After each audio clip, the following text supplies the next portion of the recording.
Well, good morning, everyone. We are on to chapter 5. I skipped a chapter. Chapter 5, Skulduggery Pleasant. I hope you're enjoying it. Meeting China Sorrows.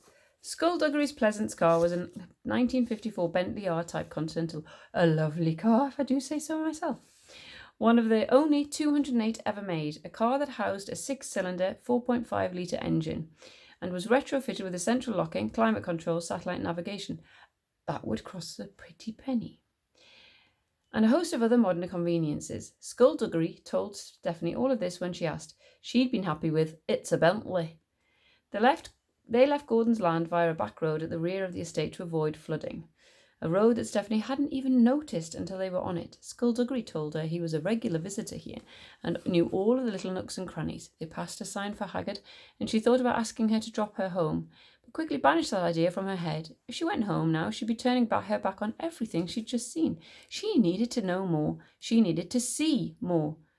"Where are we going?" she asked as they drove on. "Into city. I've got a meeting with an old friend. She might be able to shed some light on the recent events." "Why were you at the house?" "Sorry." "Tonight. Not that I'm not being grateful or anything, but how come you happen to be nearby?" "Ah," he said, nodding. "Yes, I can see how that question would arise." "So, are you going to answer it?" "That's unlikely." "Well, why not?" He glanced at her, or at least he turned his head a fraction. "The less you know about all of this, the better. You're a perfectly normal young lady, and after tonight you're going to return to your perfectly normal life. It wouldn't do for you to get too involved in all this." "But I am involved." "But we can limit that involvement." "I don't want to limit the involvement, but it's what's best for you."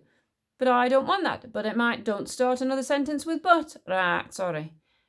"You can't expect me to forget all about this. I've seen magic and fire and you, and I've learned about wars they don't tell us about in school. I've seen a world I never knew even existed. Don't you want to get back to the world? It's safer there." "That's not where I belong." Skulduggery turned his whole head to her and cocked it at an angle. "Funny. When I first met your uncle, that's what he said too." The things he wrote about Stephanie said, the idea just dawning on her.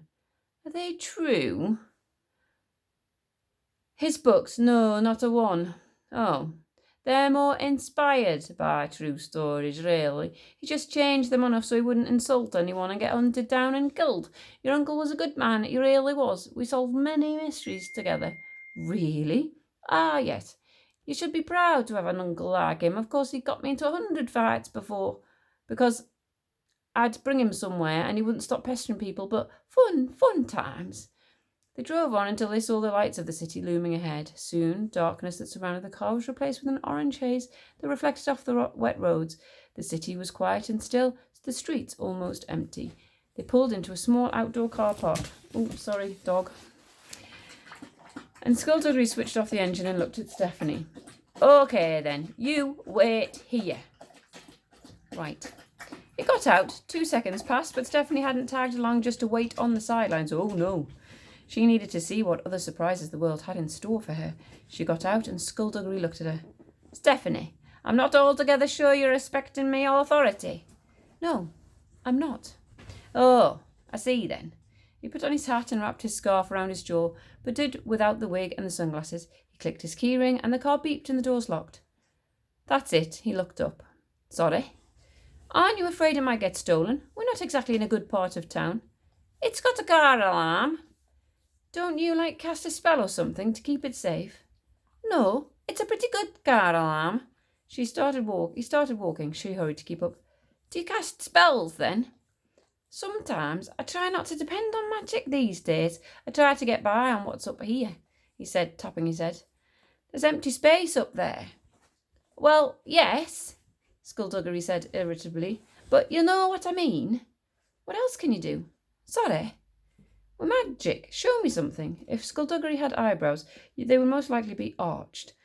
"What? A living skeleton isn't enough for you? You want more?" "Yes. Give me a tutorial." "Well, I suppose it couldn't hurt. There are 2 types of mages, or sorcerers. Adepts practice one branch of magic, elementals practice another. Adepts are more aggressive, techniques are more immediately powerful. In contrast, an elemental, such as myself, chooses their quieter course and works on mastering their commands of the elements." "Commands of the Elements? Maybe that's a bit of an exaggeration. We don't command them. As such, we manipulate them. We influence them.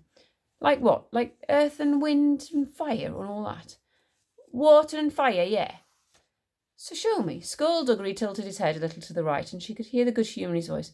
Very well, he said, and held up his open hand in front of her. She frowned, feeling a little chilly, and then she became aware of a droplet of water running down her face. In an instant, her hair was drenched, like she had just surfaced from a dive.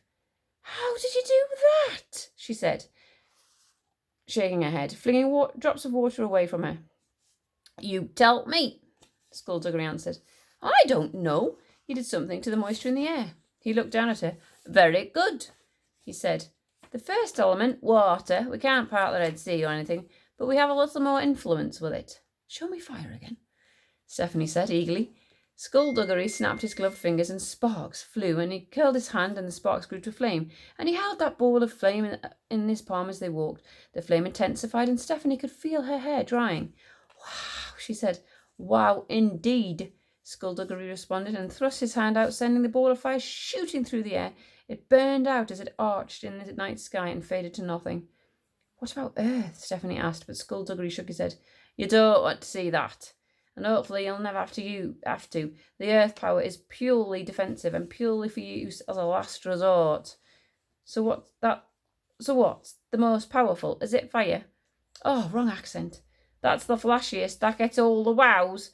But you'd be surprised what a little air could do if you displace it properly. Displaced air doesn't just disappear. It needs somewhere to be displaced too. Can I see? They reached the edge of the car park and passed the low wall that encircled it. Skulduggery flexed his fingers and suddenly splayed his hand, snapping his palm towards the wall. The air rippled and the bricks exploded outwards. Stephanie stared at the brand new hole in the wall. That, she said, is cool. They walked on, Stephanie glancing back at the wall every so often. What about the adepts then? What can they do? Well, I knew a fellow a few years ago who could read minds. I met this woman once who could change her shape, became anyone right in front of your eyes. So who's stronger? Stephanie asked. An elemental or an adept? Depends on the mage. An adept could have many tricks up his sleeve, so many different abilities, that he could prove himself stronger than even the most powerful elemental. That's been known to happen. The sorcerer, the worst one of all, was he an adept? Actually, no. Malevolent was an elemental. It's rare that you get an elemental straying so far down the dark paths, but it happens. There was a question Stephanie had been dying to ask, but didn't want to appear too eager. As casually as she could, thumbs hooked into her belt loops of her jeans, she said, as if she had just plucked its thought into her thin air. So, how do you know if you can do magic? Can anyone do it? Not anyone, no. Relatively few can, actually. Those who can usually congregate in the same areas, so there are small pockets of communities all over the world. In Ireland and the United Kingdom alone, there are 18 different community neighbourhoods populated solely by sorcerers. Can you be a sorcerer without realising it? Oh, yes. Some people walk around every day bored with their lives, having no idea that there's a world of wonder at their fingertips, and they'll live out their days completely oblivious, and they'll die without knowing how great they could have been. That's really quite sad. Actually, it's quite amusing. No, it isn't. It's sad. How would you like it if you've never discovered what you could be? I wouldn't know any better, would I? Skulduggery answered. We're here. Stephanie looked up. They had arrived outside a crumbling old tenement building, its wall defaced with graffiti and its windows cracked and dirty. She followed him up the concrete steps and into the foyer, and together they ascended the sagging staircase. The first floor was quiet and smelled of damp. On the second floor, splintered shards of light escaped through the cracks between the door and doorway into the otherwise dark corridor. They could hear the sound of a TV from one of the other apartments. When they got to the third floor, Stephanie knew they had arrived. The third floor was clean, it didn't smell, and it was well lit.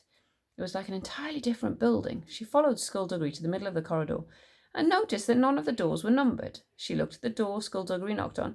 The door had a plaque fastened to it. Library. While they waited there, "Excuse me," Skulduggery said. "One more thing. No matter how much you might want to, do not tell her your name." The door opened before she could ask any more questions, and a thin man with large round spectacles peered out. His nose was hooked and his wiry hair was receding. He wore a checked suit with a bow tie. He glanced at Stephanie, then nodded to Skulduggery, and opened the door wide for them to come through. Stephanie realised why none of the doors were numbered. It was because they all led into the same room. The walls between departments had been taken away in order to accommodate the vast number of books on the shelves. Stacks and stacks of books, a labyrinth of bookshelves that stretched from one side of the building to the other. As they followed the bespectacled man through the maze, she saw more people, their attention focused on their reading. People half hidden in shadows, people who didn't look exactly right. In the middle of the library was an open space, like a clearing in a forest, and in this open space stood the most beautiful woman Stephanie had ever seen. Her hair was black as raven's wings, and her eyes were the palest blue. Her features were so delicate, Stephanie feared they might break if she smiled. And then she did. And Stephanie felt such warmth that for an instant she never wanted to be anywhere else but at this lady's side. "Stop that," said Skulduggery. The lady let her eyes move to him, and her smile turned playful. Stephanie stared, enraptured. Her body felt so heavy, so clumsy. All she wanted to do with her life was just stand here, in this spot, and gaze at pure and true beauty. "Stop it, I said." Skulduggery spoke, and the lady laughed and shrugged and looked back at Stephanie. "Sorry about that," she said, and Stephanie felt a fog lift from her mind. She felt dizzy and staggered, but Skulduggery was there, a hand on the small of her back supporting her. "My apologies," the lady said, giving her a small bow. "I do forget the effect I have on people, first impressions and all." "Seems like every time you meet someone new, you forget that little fact," Skulduggery said. "I am a scatterbrain. What can I say?" Skulduggery grunted and turned to Stephanie. "Don't feel self-conscious. The first time anyone sets eyes on China, they fall in love. Believe me, the effect lessens the more you get to know her." "Lessens?" the woman named China said. "But never entirely goes away now, does it, Skulduggery?" The detective took off his hat and looked at China, but ignored her question. China smiled at Stephanie and handed her a business card. It was eggshell white and bore a single telephone number etched with delicate elegance. "Feel free to call me if you ever stumble across a book or an item you think I might be actually interested in. Skulduggery used to. He doesn't any more. Too much water has flowed under the proverbial bridge, I'm afraid. Oh, where are my manners? My name is China Sorrows, my dear, and you are—" Stephanie was about to tell China her name when Skulduggery turned his head to her sharply, and she remembered what he had said. She frowned. The urge to tell this woman everything was almost overwhelming. "You don't need to know her name. All you need to know is that you witnessed someone breaking into Gordon Edgley's house. He was looking for something. What would Gordon have that someone might want?" "You don't know who he was?" "He weren't anyone. His master, that's who I'm after." "So, who do you think his master is?" Skulduggery didn't answer, and China laughed. "Sir Pine again, my darling? You think Sir Pine is the culprit of everybody?" "That's because he is." "So why come here? You hear things." "Do I? People talk to you." "I am very approachable."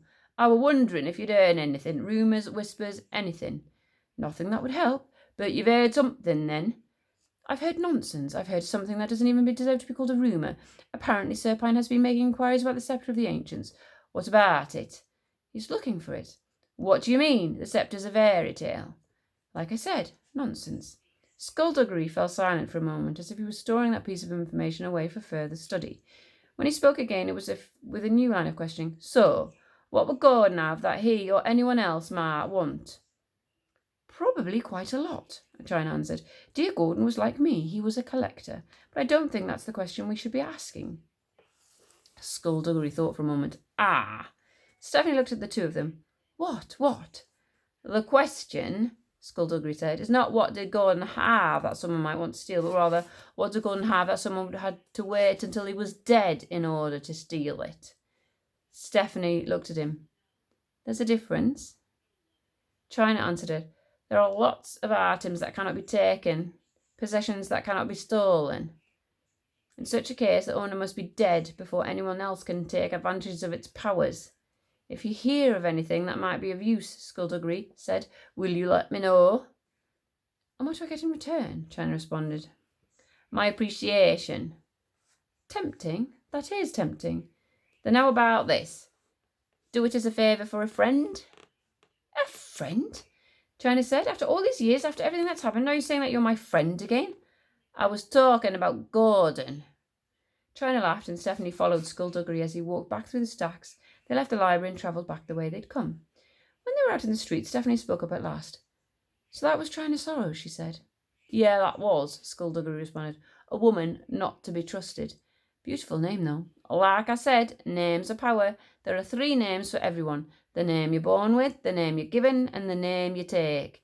Everyone, no matter who they are, is born with a name. You were born with a name. Do you know what it is? Is that a trick question? Do you know what your name is? Yes. Stephanie Edgley. No. No. That's your given name. That's the name other people handed you. If a mage with any kind of knowledge wanted to, he could use that name to influence you, to attain some small degree of control, to make you stand, sit, speak, things like that. Like a dog? I suppose so. You're likening me to a dog? No, he said, and then paused. Well, yeah. Oh, cheers. But you have another name, a real name, a true name, a name unique to you and you alone. What is it? I don't know.